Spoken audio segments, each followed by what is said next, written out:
Hello everyone, আজকে আমি পরিচয় করিয়ে দিতে চাচ্ছি সুস্মিতা সরকারকে। সুস্মিতা 2025 সালে ফলে কেমিক্যাল অ্যান্ড পেট্রোলিয়াম ইঞ্জিনিয়ারিং ডিপার্টমেন্টে অ্যাডমিশন পেয়েছে, ফুললি ফান্ডেড স্কলারশিপ। সো তার জার্নিটা শুনবো। আপনারা যে চ্যানেলটি দেখছেন বাংলাদেশ টু ক্যালগেরি, এই চ্যানেল থেকে সে অনেক হেল্প পেয়েছে। তার মুখে আজকে শুনবো তার এই অ্যাডমিশন থেকে শুরু করে স্কলারশিপ এবং তার ভিসা প্রসেসিংয়ের সকল গল্প। হ্যালো, আমি সুস্মিতা সরকার চাপা। আমি সাস্ট থেকে এখানে এসেছি। তো আমি এই ফলে কেমিক্যাল অ্যান্ড পেট্রোলিয়াম ইঞ্জিনিয়ারিং ডিপার্টমেন্টে মাস্টার্স প্রোগ্রামে জয়েন করেছি। আমি চাচ্ছি আমার এই যে অ্যাডমিশনের জার্নিটা সেটা একটু শেয়ার করতে এই চ্যানেলের জন্য। লাইক আমার প্রথমে অ্যাডমিশন হয়েছিল জুনের একদম লাস্ট উইকে। আমার প্রফেসর জাস্ট 2 দিনের মাথায় আমাকে অ্যাডমিশন অফার লেটার দিয়েছিল এবং আমার খুবই রাশ ছিল যে আমি কিভাবে আসলে এত তাড়াতাড়ি নিজের ভিসা প্রসেসিং সবকিছু করে তারপর এখানে এসে জয়েন করব অগাস্টের দিকে। তো তখন আমি খুব একটু প্যারায় ছিলাম যে আসলে সব ডকুমেন্ট আমি কিভাবে গুছাবো, এবং আমার কানাডার ভিসা প্রসেসিং নিয়ে কোনো ধরনের আইডিয়াও ছিল না যে আমার কি কি ধরনের ডকুমেন্টস বা কি কি লাগবে সবকিছু। তো তখন আমি নর্মালি ফেসবুকে বাংলাদেশ স্টুডেন্ট অ্যাসোসিয়েশন নামে একটা গ্রুপ ছিল, সেখানে নর্মালি খুঁজতে থাকি যে আসলে কোনো ধরনের পোস্ট আছে কি না যাদের ভিসা নর্মালি অ্যাপ্রুভ হচ্ছে বা কিছু। তখন আমি ক্যালগারির কেমিক্যাল ডিপার্টমেন্টের একজন বড় ভাইয়ের একটা পোস্ট দেখি, পিনাক চৌধুরী নামে। তো ওনাকে আমি লিঙ্কডিনে মেসেজ করি যে ভাই, আপনার সঙ্গে একটু কথা ছিল, আপনি যদি আমার ভিসা প্রসেসিংয়ে একটু হেল্প করতেন। তখন ভাই আমাকে প্রচুর হেল্প করছেন তখন এই জায়গাতে। তারপর আরেকটা ছোট ভাইয়ের সঙ্গে আমার পরিচয় হয়েছিল সেই ফেসবুকের মাধ্যমেই, বুয়েটের। তো সে তখন আমাদের তাইবুর ভাইয়ের যে চ্যানেলটা, YouTube channel Bangladesh to Calgary, এই চ্যানেলের লিঙ্ক আমাকে শেয়ার করেছিল। বলছে আপু, আপনি এই চ্যানেলটা দেখেন, এখানে ডিটেলসে পুরোটা ভিসা প্রসেসিংয়ের যা যা প্রয়োজন সবকিছু আপনি পেয়ে যাবেন। তো আমি যখন প্রথমেই এই চ্যানেলটা দেখি, একদম প্রথম দিনেই আমি সবগুলো ভিডিও প্রথমে একটু দেখে নিই। তো দেখে নেওয়ার পরে আমার মনে হয়েছে যে এত ডকুমেন্ট আসলে আমি এত তাড়াতাড়ি কিভাবে গুছাবো।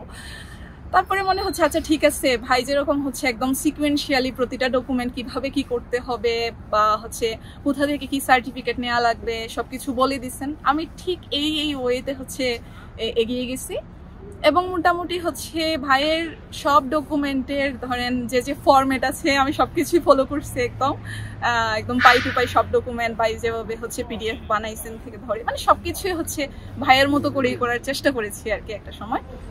তো দেখা গেছে আমি মোটামুটি 10 দিনের ভিতরে ভিসা প্রসেসিং এর যা যা ডকুমেন্ট প্রয়োজন সবকিছু অ্যাকুমুলেট করতে পারছি এবং আমি আমার ভিসার অ্যাপ্লাই করতে পারছি। এবং সবচেয়ে মজার কথা যে আমি মোটামুটি 17 দিনের মাথায় আমার একদম ভিসা কনফার্মেশন লেটার পেয়ে গেছি এবং আমি এই অগাস্টে এই ফলে জয়েন করতে পারছি। সো আমি অনেক বেশি থ্যাঙ্কফুল তাইবুর ভাইয়ের কাছে, কারণ উনি এত সুন্দর একটা ইউটিউব চ্যানেল বানিয়েছেন। এখানে একদম পুরো প্রথম থেকে শেষ পর্যন্ত সবকিছু একদম গুছানো আছে। তো আমার মনে হয় যে যারা নতুন ভিসায় অ্যাপ্লাই করবে তাদের জন্য এটা খুবই ভালো একটা চ্যানেল। সব ধরনের ইনফরমেশন আসলে পেয়ে যাবে একই জায়গাতে, এবং সবকিছু কিভাবে সাবমিট করতে হবে থেকে ধরে কোন ডকুমেন্ট কিভাবে প্রিপেয়ার করতে হবে সবকিছু আসলে একদম ভালোভাবে দেওয়া আছে। সো এটা আমাদের মনে আমার কাছে সবকিছু গুছানো এবং সবচেয়ে বেস্ট একটা ইউটিউব চ্যানেল আসলে কানাডা ভিসা প্রসেসিং এর জন্য। থ্যাংক ইউ সবাইকে। ধন্যবাদ জানাচ্ছি সুস্মিতাকে তার এক্সপিরিয়েন্স শেয়ার করার জন্য। আর আমি আসলে খুবই আনন্দিত যে আমার যে কষ্ট যেটা বলেন বা শ্রম যেটা বলেন সেটা সার্থক, তার বা আপনাদের কোনো কাজে লাগতে পেরেছে বা পারছে এটার জন্য। আমি যখন ভিসা অ্যাপ্লিকেশনের জন্য ওই প্রসেসটা গো থ্রু করছিলাম বাংলাদেশ থেকে, তখন আসলে অনেক কনফিউশন থাকে ওই সময়টায়। মনে হয় যে আচ্ছা এই ডকুমেন্টটা এরকম হবে না কীরকম হবে, এই যে কনফিউশনগুলো রেইজ হওয়ার কারণে আমি অনেকের কাছে অনেক হেল্প চাই, বাট আনফর্চুনেটলি আসলে ম্যাক্সিমাম লোকজনই আসলে ওইভাবে হেল্পফুল ছিল না। সো কেমন যেন একটা হাইড অ্যান্ড সিকের ব্যাপার আছে যে তার এসওপি যদি বা তার রেফারেন্স লেটার বা তার ডকুমেন্টগুলো যদি শেয়ার করা হয় তাহলে হয়তো তার অ্যাডমিশন ক্যান্সেল হয়ে যাবে, এরকম একটা কিছু মনে হয় আমার কাছে। বাট আসলে এরকম কিছুই না। আপনি অ্যাডমিশন পাওয়ার পরে আপনার ডকুমেন্ট কাকে দিলেন বা আপনার ডকুমেন্ট ফলো করে কেউ হেল্প হলো কি হলো না এটা নিয়ে আসলে অতটা কনসার্ন না।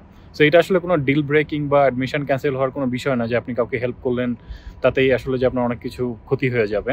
সো ওই সেন্সে যে আমি যদি আসতে পারি, আমার একটা ইচ্ছা ছিল যে আমি সব কিছু ওপেন করে দিব, অ্যাটলিস্ট সবাই যেন প্রপার, মানে আমি জানি যে আমি আসলে সব কিছু জানি এরকম না, বাট আমি একটা জিনিস শেয়ার করতে চেয়েছি যেটা যে সাকসেসফুল একটা স্টোরি, যে না এই ডকুমেন্টগুলো এভাবে করলেও সাকসেসফুলি একটা ভিসা পাওয়া যায়। সো আমি জাস্ট আমার সাকসেসফুল একটা স্টোরি আমি শেয়ার করেছি, নাথিং এলস। আমি কোনো স্পেশালিস্ট না। সো হোপফুলি আপনাদের উপকারে লাগবে। আপনারা যদি এটা থেকে হেল্প পান, অবভিয়াসলি অন্যকে হেল্প করবেন। আপনারা যারা এখানে আসতে পেরেছেন সবাইকে অনেক অনেক স্বাগতম।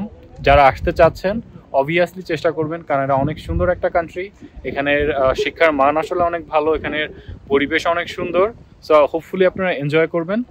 আমি চেষ্টা করেছি সব কিছু সুন্দর করে গুছিয়ে দেওয়ার। এটা ছাড়াও কারো যদি আরও এর থেকে ভালো কোনো কন্ট্রিবিউশন করার সুযোগ থাকে অবভিয়াসলি আপনারা করবেন, একে অন্যকে হেল্প করবেন।